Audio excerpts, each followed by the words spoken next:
নমস্কার, বিকাশ ব্যানার্জি আপনাদের সবাইকে অ্যাস্ট্রো সপ্তর্ষি অ্যাস্ট্রো গাইড চ্যানেলে স্বাগত। আমাদের সঙ্গে আজ আবার উপস্থিত জ্যোতিষ শাস্ত্রী সৌমি দাস, যিনি ঘটনাচক্রে আমাদের সহযোগী সংস্থা, যেখানে আমরা অনেক কাজকর্ম করতে পেরেছি, সেই নিউ শ্রী অ্যাস্ট্রো রিসার্চ ইনস্টিটিউটের চেয়ারপারসন, এবং উনি একজন জ্যোতির্বিদ, নিয়মিত জ্যোতিষ চর্চার মধ্যে আছে। প্র্যাকটিস বলাটা উচিত না, আমি অন্তত বলি না, আমরা জ্যোতিষ চর্চা করি। আমরা কাউকে দেখছি মানে আমরা জ্যোতিষ কিন্তু চর্চা করছি। বন্ধুগণ, অনুষ্ঠান শুরু হওয়ার আগে প্রতিদিনের মতো যে কথাটা বলি, আপনার 1 মিনিটের একটা কাজ, 1 মিনিটও লাগে না, সাবস্ক্রাইব করে দেবেন দয়া করে। তাতে আমরাই আমাদের কাজ করতে আরো প্রেরণা পাই। আমরা নতুন নতুন কাজ করতে আমরা সাবজেক্টের উপর আজকে যে কারণে এসেছি, জ্যোতিষের নক্ষত্র। দেখবেন আপনি কাউকে ফোনে জিজ্ঞেস করছেন, দাদা আমার মীন রাশি, দাদা আমার কর্কট রাশি। জ্যোতিষ জিজ্ঞেস করেন, ভালো জ্যোতিষ হলে তো জিজ্ঞেস করবেনই। মীন রাশি অনেক পেপারেই লেখে মীন রাশি 3টে নক্ষত্র আছে, 3টে নক্ষত্রের বিচার আলাদাই, কি ম্যাডাম ঠিক তো? তো মীন রাশি, সে ওই জ্যোতিষ যদি ভালো জ্যোতিষ হয়, শিক্ষিত জ্যোতিষ হয়, আমি কাউকে ছোট না করেই বলছি, তিনি জিজ্ঞেস করবে, আচ্ছা ম্যাডাম ঠিক আছে, আপনি তো বললেন মীন রাশি কত নক্ষত্র আছে? শোনেন না আপনারা এই প্রশ্ন? অনবর শোনেন, হ্যাঁ আমিও শুনি, উনিও শুনি। এই সম্বন্ধে, এই নক্ষত্র ব্যাপারটা কি, এই সম্বন্ধে যদি আমি ম্যাডামের কাছে প্রথম জানতে চাইছি, আপনি কি বুঝেছেন নক্ষত্র সম্বন্ধে? হ্যাঁ, এই প্রশ্নটা তো ভীষণভাবেই আসে যে যখনই কোনো কিছু একটা নতুন কোনো ক্লায়েন্ট যোগাযোগ করলো বা কিছু, তারা হয়তো কোথাও না কোথাও থেকে একটা খবর পেয়ে গেছে বা কাউকে জিজ্ঞেস করেছে বা জেনেছে যে আমার এই রাশি, তখনই তারা এই প্রশ্নটা বলে যে আমার তো এই রাশি, তাহলে আমার এই মাসটা কীরকম যাবে, এই বছরটা কীরকম যাবে। সেখানে একটা রাশি মানে একটা রাশির জেনারেল কিছু বৈশিষ্ট্য থাকে, সেটা সবার ক্ষেত্রে কমন হলেও, কিছু কিছু ক্ষেত্রে কমন হলেও, কিন্তু আমাদের জানতে হবে এক একটা রাশি কত ডিগ্রি করে আছে। মানে আমাদের 12খানা রাশি, প্রত্যেকটা রাশিতে 30 ডিগ্রি করে থাকে।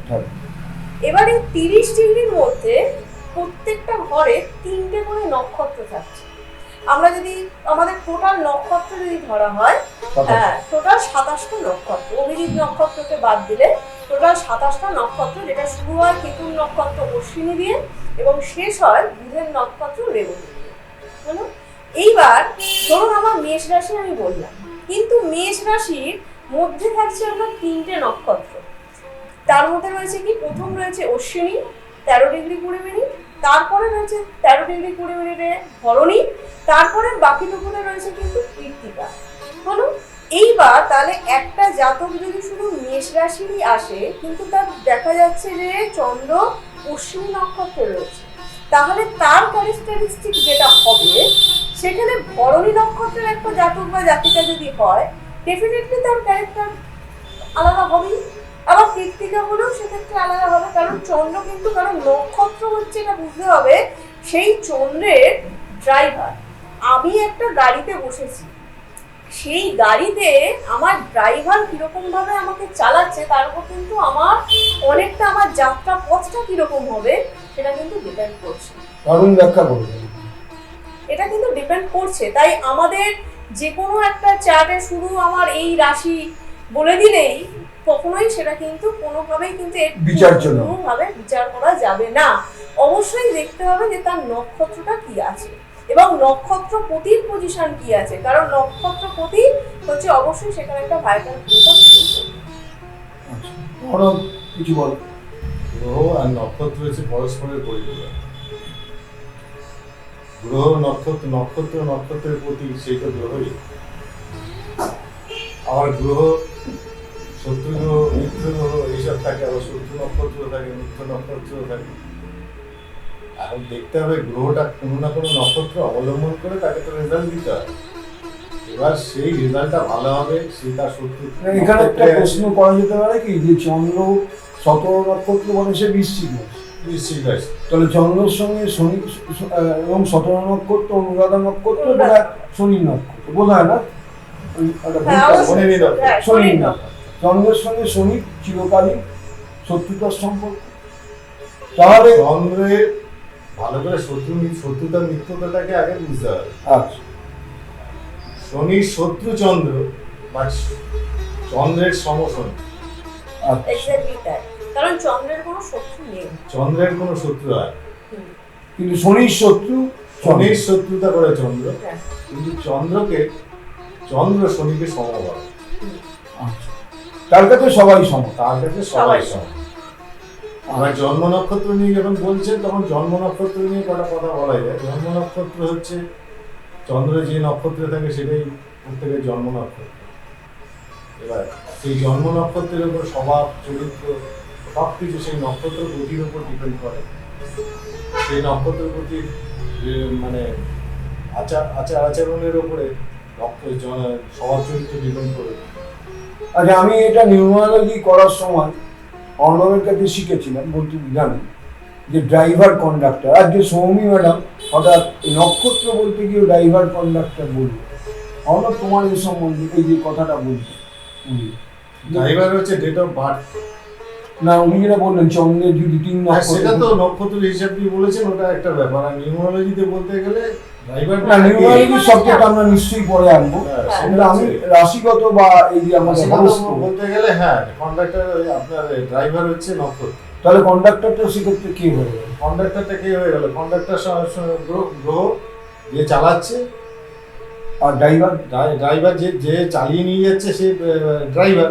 না, চন্দ্র যদি 3 নক্ষত্রে মেষ রাশিতে থাকে, চন্দ্র 3 নক্ষত্রের চন্দ্র তখন কি হচ্ছে? চন্দ্র তখন 3 নক্ষত্রের অধিপতি সান। হ্যাঁ, এবার সানের দ্বারা পরিচালিত হচ্ছে সে। আচ্ছা। সান কিভাবে আছে ছকের মধ্যে সেটাকে দেখার দরকার। সান যদি ভালোভাবে থাকে, না আমার সেটা তো বুঝলাম, কিন্তু আমার জানার কথা হচ্ছে এক্ষেত্রে ড্রাইভার কি হলো আর কন্ডাক্টর কি হলো। বাস্তব ড্রাইভার কন্ডাক্টর দুজনকে নিয়ে চলে, সেটা আমার। হ্যাঁ ড্রাইভার বলতে গেলে এখানে তো আপনাকে ধরতে হবে, সেটা সানকেই ধরতে হবে। আচ্ছা, সানই ড্রাইভার। আর কন্ডাক্টর কন্ডাক্টর হিসেবে সে চন্দ্র যে গ্রহের যার নক্ষত্রের সেই গ্রহই থাকবে। আচ্ছা, তো বন্ধুরা আপনারা নক্ষত্রই তো গ্রহকে চালনা করে বেসিক্যালি। বন্ধুরা আপনারা শুনলেন 2 জ্যোতির্বিদের কাছে, একজন খ্যাতনামা, উনিও নামী জ্যোতির্বিদ। আমি ওনার সঙ্গে পরিচিত হওয়ার অবকাশ পেয়েছি অনেক পরে, অর্ণবের সঙ্গে আমার দীর্ঘদিনের প্রয়োজন। তাকে শুনলেন। আমরা নক্ষত্র নিয়ে আরও ডিটেলস আলোচনা করব, শুনবো সৌমি ম্যাডামের কাছে, শুনবো অর্ণবের কাছে। আমাদের সঙ্গে আরও আছেন আমাদের যিনি পথ দেখিয়েছেন অনেকটাই অ্যাস্ট্রো, ওই নিউ শ্রী অ্যাস্ট্রো রিসার্চের অন্যতম কর্ণধার অরিজিৎ সেনগুপ্ত, তিনিও আমাদের মধ্যে আসবেন ধীরে ধীরে। আজকে অনুষ্ঠান আমাদের সবাই তরফ থেকে আপনাদেরকে শুভেচ্ছা জানাচ্ছি। এইটুকুই ঈশ্বরের কাছে প্রার্থনা করি আপনারা সুস্থ থাকুন, সুখে থাকুন। লাইক, কমেন্ট, শেয়ার এবং অবশ্যই সাবস্ক্রাইব করে আমাদেরকে আরও প্রেরণা দিন, আমাদের পাশে থাকুন।